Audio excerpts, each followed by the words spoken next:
მოგვიერთებს ზვიად ძიზიგური, გახარია საქართველოს ერთ-ერთი ლიდერი, მოგესალმებით, გადამზვიად გამარჯობა. მადლობა განაცემაში სტუმრობისთვის და ვიდრე ჩვენ აქ ეხა ტრამპზე ვჭობდით არც თუ სასიამოვნო კონტექსტში და დათო, ხო ყოველწამიერად იცვლება ყველაფერი, ხან რა ინფორმაცია გამოდის, ხან რა ინფორმაცია.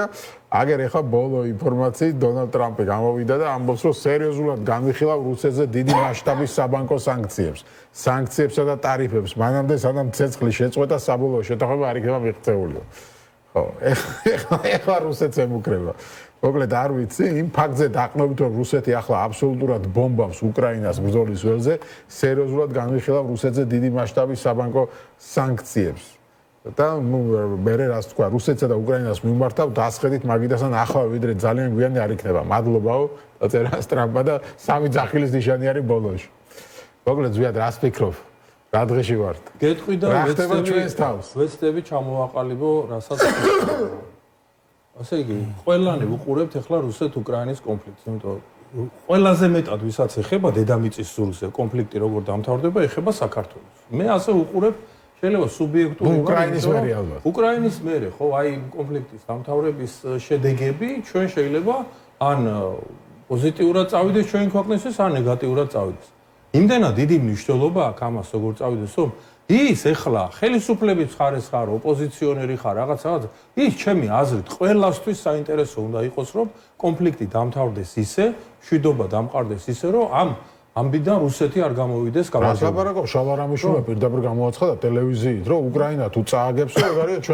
ჩვენთვის გამარჯვებაო. ზუსტად მაგ ტექსტს ვამბობ, ზუსტად რომ უკრაინის წაგების შემთხვევაში რა ხდება, რომ ის ტერიტორიები, რომელიც ახლა ოკუპირებული აქვს რუსეთს, ასე თუ ისე, არ ვიცი როგორი ფორმებით, მაგრამ შეიძლება რაც ყირიმში გააკეთეს, იგივე გააკეთონ, შემდეგ რეფერენდუმი ჩაატარონ, რაღაცა მიუერთონ, რაღაცა თავისივე კანონებით, რაღაცა და ყირიმიზაცია მოახდინონ, იმიტომ ანუ ოკუპირებული ტერიტორიები ასე თუ ისე დაიკანონონ. ეს ნიშნავს ამას, ხო? ამავე დროს თუ ეს ასე გადაწყდება, მაშინ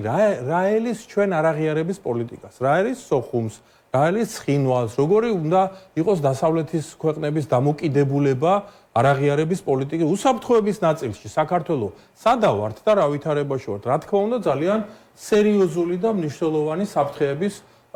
წინაშე ვდგებით და ვდგებით პირდაპირ რუსეთის წინაშე უნდა გითხრათ და მარტო ვრჩებით ფაქტიურად რუსეთის წინაშე და ეს მე მგონი საქართველოში ახლა ვისაც ელემენტარულად აქვს საღი განжის უნარი ყველასთვის არის მნიშვნელოვანი რომ ამ კონფლიქტიდან რუსეთი არ გამოვიდეს წარმატებული. ახლა აქ არის ხო და 20 ამას უპირიქით უყურებს. კი, 20 პირიქით უყურებს, მაგრამ მე მგონიათ რომ თუ ეს კონფლიქტი მორჩება უკრაინის დამარცხებით, მათზე მე დასავლეთისგან ზეწოლა რატომღაც შესუსტება, ანუ დასავლეთი დაანერგებს, ჩვენს დაგვიკიდებს. გავიგე დასავლეთი ჩვენ რო დაგვიკიდებს, ეგ არის საქართველოს ინტერესი? ანუ მე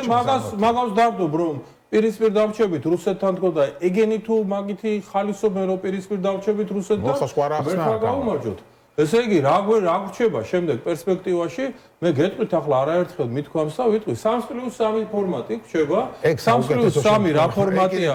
ხო, ეგ რა ფორმატია? კიდე მოდი ეცი ვთქვათ, ეს 3 პირველი 3, რატოა 3+3 და რატო 6 არაა პირდაპირ, ხო? იმიტომ რომ იქ 3 რაღაც ცოტა სხვანაირია და მეორე 3 სხვანაირია, ხო? რუსეთი, თურქეთი და ირანი, ჩვენი ისტორიული მეგობრები, ასე ვთქვათ, სულ ყველანი 3-ვე მეგა სახელმწიფო დგას და ჩვენ იმ ფორმატში უნდა ვიყოთ და იქ ჩვენ რა პარტნიორულ ურთიერთობაში, თანასწორ ურთიერთობაში ვქნებ თუ სადაა ჩვენი უსაფრთხოება, სადაა ჩვენი ხვალინდელი დღე, სადაა ჩვენი შვილების მომავალი და საერთოდ რა ხდება საქართველოს ტერიტორიულ მთლიანობაზე, სუვერენიტეტზე, უსაფრთხოებაზე, რომ არაფერი ვთქვათ რა. ასეთი ვითარებაა შექმნილი. შეება შტაბ-ჭდილება რომ ესე იგი, ნუ 3+3-ში გამოაცხადეს რომ ჯერ არ შევდივართ ყოველ შემთხვევაში ჯერ უარია ამაზე ნათქვამი ოფიციალურად საქართველოს ხელისუფლების მხრიდან უბრალოდ გავიმეორებ მე კიდევ წინა ასე ვთქვათ პირველ ნახევარში თქვი ეს რომ მე არ მგონია პირადად რომ ბიძინა ივანიშვილის ოცნება იყოს ასე ვთქვათ პირდაპირ მთლიანად რუსეთზე გახდეს დამოკიდებული იმიტომ რომ არ მგონია ამ შემთხვევაში მას კონდეს გარანტია რომ კიდევ თუ არა მას დატოვებენ და ვიღაც FSB-ს ოფიცერს არ დასვამს აქ მაგრამ მეორე მხრივ არაფერი იმისთვის რომ დაბალანსდეს ეს რეალურად და სხვა ბალანსი გარდა ამერიკის შეერთებული შტატებისა და დასავლეთის და თუნდაც ევროპის ქვეყნების ევროკავშირისა არ არსებობს აქ რეალურად. ხო, რა უნდა დააბალანსოს? ცდილობს რაღაცას იქ ჩინეთზე, იმას მაგრამ ისე აიჭრა აქ სიტუაცია, აი რა უნდა ქნას საქართველოს ხელისუფლება. ეხლა ჩვენ მერანსაც ვაკვირდებით, დღესაც აკეთებენ. არიან გაღურსულები ამ საგარეო იმაში და ელოდებიან როგორ დაალაგდება. კი, აი ამღრეული წყალია სერიოზულად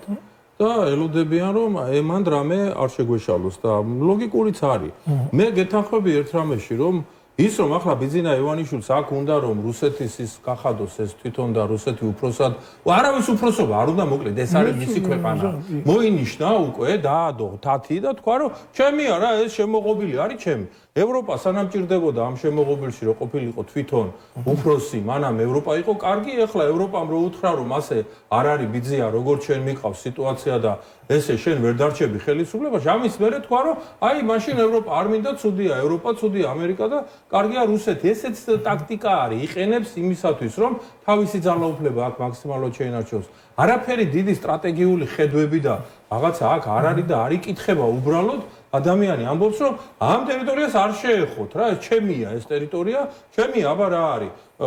ყველაფერი სახელმწიფო სტრუქტურა მე მომორჩილება სამივე აღმასრულებელი შტო ჩემია ერთი ვისაც ვერ იმორჩილებს არის არასამთავრობო სექტორი და ახლა დაწყებული აქვს მაგ მიმართულებით მუშაობა ვისაც ვერ იმორჩილებს არის ეგრე ტელევიზიების ნაწილი და მაგ მიმართულებითაც აქ დაწყება მოასუფთავოს უნდა მთლიანად ეგ სივრცე ისეთი რომ ვიქნები და ვიქნები თემაა რა ესეთი რაღაც გაკეთება უნდა სხვა არაფერი აქ არ იკითხება კი ბატონო ხო და მეგობრებს საინტერესო თემა არის რომ დასავლეთში ვერ დადიან ვერსად ვიზიტით და ყოველ მეორე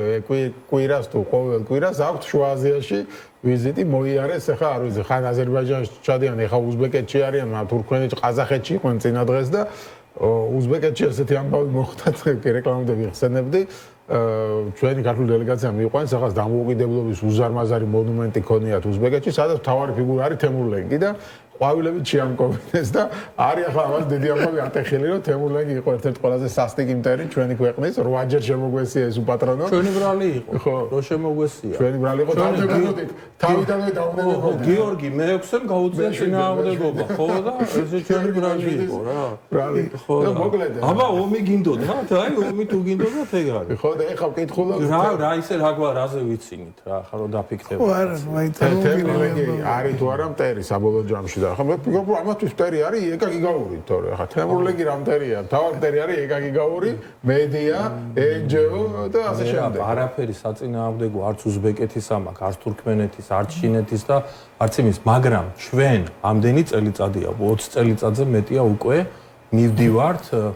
ალტერნატიული გზით რომ რუსული ორბიტიდან გავიდეთ ჩვენთვის უსაფრთხოების ალტერნატიული გზა იყო ევროკავშირი ეს იყო ნატო და ეს იყო დასავლურ სტრუქტურებში ინტეგრაცია და ამერიკის შეერთებული შტატებთან სტრატეგიული პარტნიორობა. ეს პირველ რიგში ვიღაცას რო გონია რომ ეს ეკონომიკაა და არიქა ეხა პარიზში წავალ როცა მინდა და იმაში ლისაბონში წავალ როცა მინდა. ეგრე არ არის კაცო, ეგ იყო ძირითადად უსაფრთხოების თვალსაზრისით 20% გააქვს ტერიტორიის დაკარგული და კიდე რამდენ 20%-ზე მოგადგება რომ წაგგლიჯოს არავინ არ იცის დაცული რითი ხარ. მისი კეთილინები ჩვენ ვიცით რუსების კეთილინება ვისაც არ აქვს რუსეთთან ურთიერთობის გამოცდილება ეს იმანი ლაპარაკობს 200 წლიანი ურთიერთობის გამოცდილება გვაქვს და ერთი დღე არ ყოფილა რომ პარტნიორული ყოფილიყო ეს ურთიერთობა ერთი დღე მათ შორის არც 18-21 წლის განმავლობაში არც 18 წლამდე 17 წელს როცა მეფის რუსეთი შეიცვალა ბურჟუაზიული მთავრობა ის ერთი წელი რო იყო ისიც არ ყოფილა პარტნიორული ურთიერთობა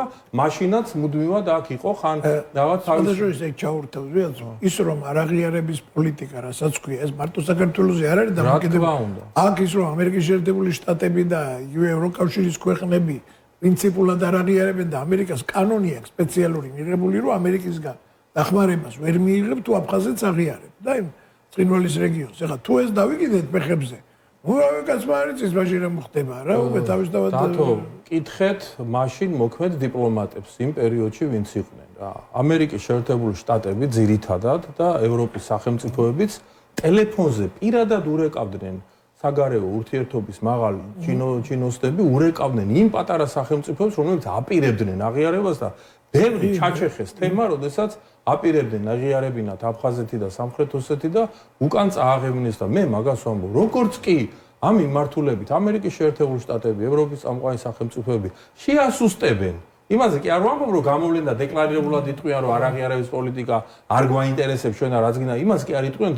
შეასუსტებენ უბრალოდ ამ მიმართულებით მხარდაჭერას საქართველოს სუვერენიტეტის მიმართ, დამთავრებულია შენი სუვერენიტეტი და ეს არ ვიცი ახლა მე ვისაც ქვეყნის ინტერესი აღელვებს, ვინც ენა მამული სარწმუნოებაზე ლაპარაკობს განსაკუთრებით, ვინც არის კონსერვატიულად განწყობილი, ვინც არის სამშობლოს ცნებავისთვისაც არის მნიშვნელოვანი. მე მგონი ძალიან მნიშვნელოვანი თემაა, რაზედაც ვლაპარაკობ ეხლა და ამაზე აქ არ არის მარტო ადამიანის უფლებებზე და დემოკრატიაზე და ასე შემდეგ ლაპარაკი და მის დაცვაზე. აქ მთავარი თემა არის შენი ქვეყანა ფაქტიურად ოფიციალურად შეიძლება წაიღოს რუსეთმა რა, ამაზე არ ლაპარაკი. აი ამ ვითარებაში, სადაც დღეს საქართველოში კვლავ გვაქვს სერიოზული დაპირისპირება, ასე ვთქვათ, ხელისუფლებასა და იმ საზოგადოების ძალიან მნიშვნელოვან ნაწილს შორის 100 დღეა. რეალურად მენდის აქციები უწყვეტად რუსთაველის გამზირი იკეტება 100 დღე მეგეთი რამე არ მახსოვს ნამდვილად და არ ყოფილა ასეთი რაღაცა. აი ამ რეალობაში რაღაცნაირად დაიკარგა თითქოს ეს ოპოზიციური პარტიები, ჩაიკარგა. სადახართ. რას აპირებდა? გეტყვი ამასაც თავისი ახსნა აქვს. მე აბა გავიხსენოთ ჩვენ ამ 100 დღის წინ რა მოხდა. 100 დღის წინ იყო 25 ნოემბერი, როცა პირველი სხდომა უნდა ჩატარებულიყო პარლამენტის და იმ პირველ სხდომაზე საპროტესტო გაყალბებული არჩევნების გასაპროტესტებლად გამოვიდა ძალიან ცოტა ადამიანი, იმდენად ცოტა ადამიანი გამოვიდა, რომ ხელისუფლებამ ჩათვალა, რომ ეს პარტიები უკვე всё აღარ არიან საინტერესო ჩემთვის და ბარემ რა გეგმაც ჰქონდა, იმ გეგმასაც განვახორციელებ, თქვა 30 წლამდე დაივიწყეთ ევროკავშირი. მე კი თქვა მოგვიანებით, რომ საერთოდ დაივიწყეთო, მაგრამ მაშინ 28-ში ეთქვა და ამას მოყვა ეს სახალხო პროტესტი. ამ სახალხო პროტესტის დრო და ფორმა, ახლა მაშინაც არაერთხელ აქაც მილაპარაკია თქვენს ეთერშიც და საერთოდ მუდმივად ჩემთვის არის ძალიან საოცარი ეს პროტესტი, რაც არის ეს 100 დღიანი პროტესტი, მართლა უნიკალური მოვლენაა საქართველოს ისტორიაში.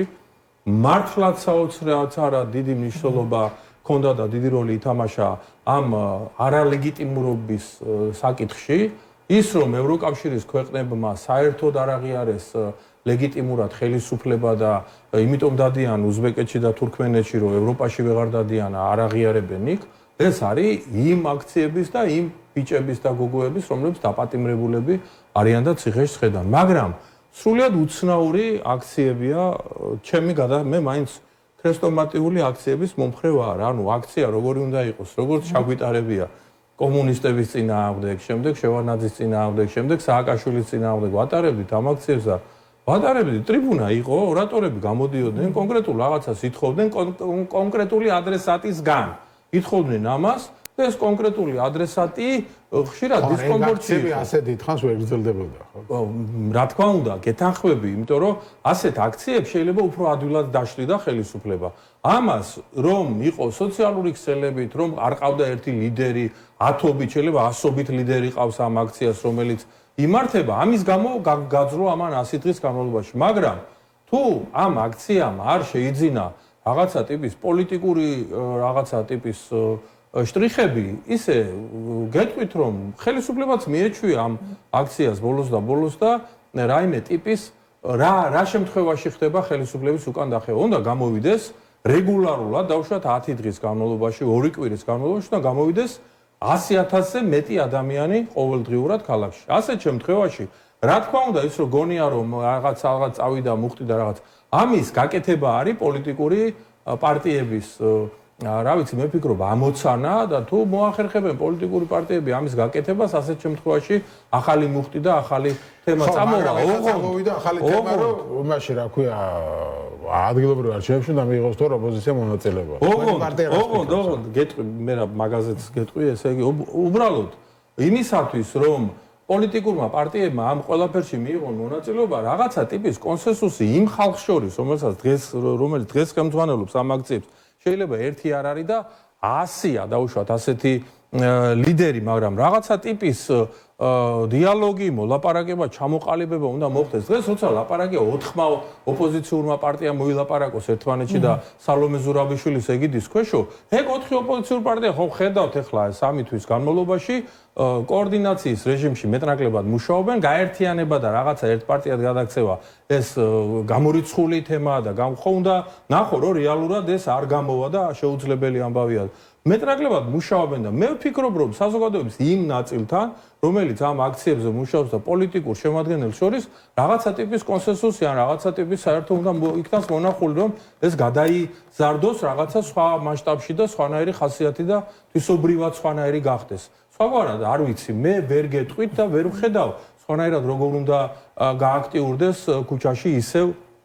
შიდა პროტესტი არა და ამ პროტესტს უმნიშვნელოვანესი დატვირთვა კიდევ ერთხელ ვამბობ ეს პროტესტი თუ არ იქნება მაშინ აგერ რასაც აკეთებს ეგ ბიძინა ხო ხედავთ არა ოპოზიციაზე ამბობს რომ არ მომწონს ეს პარტიები კაცო მაგინებენო მაკრიტიკებენ რაღაცა და აგერ იქნება ოპოზიციაო ვიწია ჯაფარიძეო თქვა ეს არის ოპოზიციაო ტელევიზიები არ მომწონს მერაბმეტრეველი რაღაცა და ძალიან ზომიერი და დაბალანსებული ტელევიზია გაქვს მაგრამ ხო ხედავ რომ არ მოწონთ თქვენი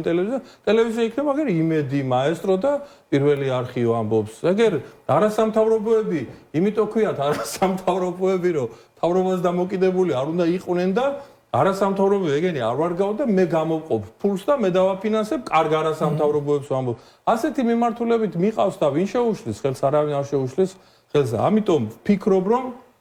ძალიან მნიშვნელოვანია რომ საზოგადოების საპროტესტოდ განწყობილმა ნაწილმა იყოს ერთმანეთში მიიღებთ მონაწილეობას გახარიას პარტია თუ არა არ ვიცი ახლა ეს არ არის აქტუალური თემა დღეს საერთოდ მე გეტყვი ერთ რამ მე ჩემ მოსაზრებას გეტყვი რა ყოველგვარი მოკიბვის გარეშე მოკლედ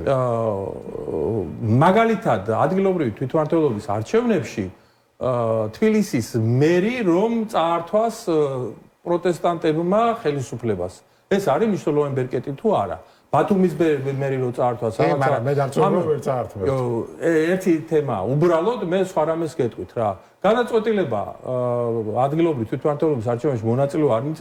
მონაწილეობაზე არ მიგვიღე იმიტომ რომ ჯერ არ ყოფილა ამ თემებზე ლაპარაკი არ არის ეს აქტუალური თემა მაგრამ ესე იგი ის რომ ეს თემა წინასწარ გადაწყვეტილად ყველამ გადაწყვიტოს რომ მოდი არ მივიღოთ მონაწილეობა და ტელევიზიით ელაპარაკოს ამაზე ოპოზიციური პარტიები ერთმანეთს ეს არ არის სწორი და ღალატი იქნება და